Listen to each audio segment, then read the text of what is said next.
The enhanced guide. కొండలు మరియు దట్టమైన అడవుల మధ్య ఉన్న ఒక చిన్న గ్రామంలో లిల్లీ అనే చిన్న పిల్ల నివసించేది.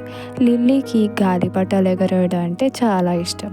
ప్రతిరోజు మధ్యాహ్నం ఆమె తనకి ఇష్టమైన బ్లూ కలర్ గాలిపటంతో ప్లేగ్రౌండ్లోకి వెళ్ళేది.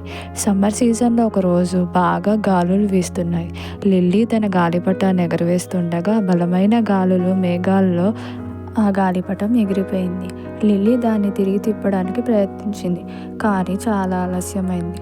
లిల్లీ తన ప్రియమైన గాలిపటం యొక్క జాడను తెలుసుకోవాలనే ఆశతో అడవిలోకి వెళ్ళింది.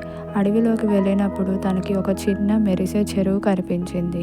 ఆమె గాలిపటం నీటిపై అందంగా తేలుతుంది. ఆమె దానిని పట్టుకోవడానికి ట్రై చేస్తుంటే ఒక గొంతు వినిపించింది. హలో లిల్లీ, నేను చెరువు యొక్క ఆత్మను. ఈ గాలిపటం నా దగ్గరకు వచ్చింది అని చెప్పింది. లిల్లీ ఆశ్చర్యపోయింది. ఈ గాలిపటం స్వచ్ఛమైన హృదయానికి ఒక కోరిక తీర్చగలదు. నీ హృదయపు లోతైన కోరిక ఏమిటి?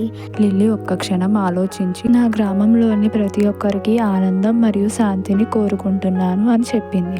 ఆత్మ నవ్వింది. నిస్వార్థమైన కోరిక, నిజానికి అది మంజూరు చేయబడుతుంది. గ్రామంలోని ప్రజలు నవ్వారు మరియు పాడారు. వారి చింతలు కరిగిపోయాయి.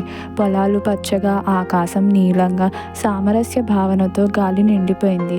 ఆ ఆత్మ మెల్లగా గాలిపటాన్ని లిల్లీకి తిరిగి ఇచ్చింది. ప్రియమైన లిల్లీ, ఈ గాలిపటాన్ని ఉంచండి. దయం తీసుకురాగల అద్భుతాన్ని ఇది ఎల్లప్పుడూ మీకు గుర్తు చేస్తుంది. దానితో ఆత్మ అదృశ్యమైంది. ఆ రోజు నుండి లిల్లీ తన గాలిపటాన్ని ప్రతిరోజు మధ్యాహ్నం ఎగరేస్తుంది. గ్రామం అభివృద్ధి చెందింది. ఆనందం మరియు శాంతితో నిండి ఉంది.